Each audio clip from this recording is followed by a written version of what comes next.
Ready start. चालू युग हे जाहिरातीचे युग आहे. जाहिरातबाजी करणे हल्ली प्रत्येक क्षेत्रात आवश्यक होऊन बसले आहे. व्यापारी व्यवहारात तर ती एक अत्यावश्यक बाब होऊन बसली आहे. सर्व जग ही एक बाजारपेठ झाली आहे. त्यामुळे दूरवरच्या व निरनिराळ्या बाजारपेठात वस्तूंची जाहिरात करणे आवश्यक झाले आहे. व्यापारात स्पर्धा अतोनात वाढली आहे. असंख्य वस्तूंचे उत्पादन होत आहे. एकाच प्रकारची किंवा एकाच गटातील वस्तू अनेक उत्पादक तयार करतात.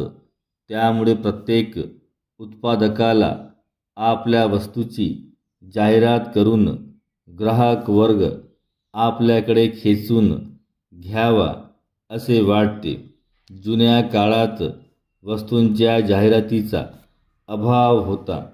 हळूहळू जाहिरातीचे महत्त्व वाढत गेले. परंतु पूर्वीची जाहिरातीची माध्यमे ठराविक होती.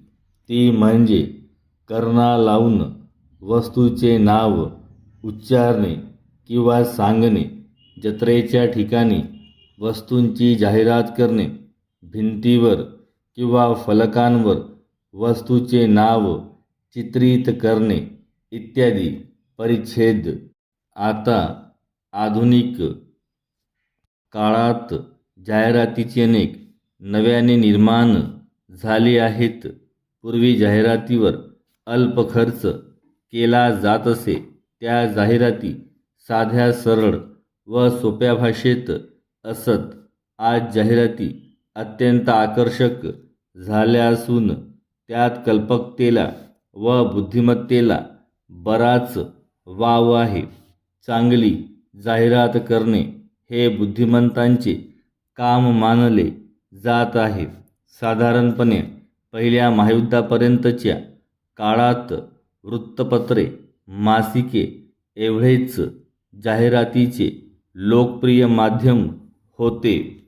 पुढे जाहिरातीतील नवीन प्रकार, नवीन माध्यमे निर्माण झाली. छपाई कलेत फार मोठी तांत्रिक प्रगती घडून आली. विजेचे दिवे हे आकर्षक माध्यम जाहिरातीकरिता शोधून काढले गेले. त्यानंतर रेडिओ, सिनेमा ही माध्यमे आली. अलीकडच्या काळात दूरदर्शन व मोबाईल्सचा वापर जाहिरातींसाठी मोठ्या प्रमाणात करण्यात येतो. परिच्छेद. उत्पादकांच्या दृष्टीने जाहिरातीपासून मिळणारे फायदे अनेक आहेत.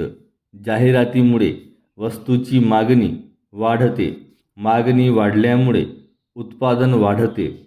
त्यामुळे जरी जाहिरातीवर खर्च जादा करावा लागला तरी उत्पादनाच्या मोठ्या प्रमाणामुळे वस्तूंवरील उत्पादन खर्च त्या प्रमाणात कमी होतो आणि साहजिकच वस्तूंची किंमत कमी होऊन वस्तूची मागणी वाढते.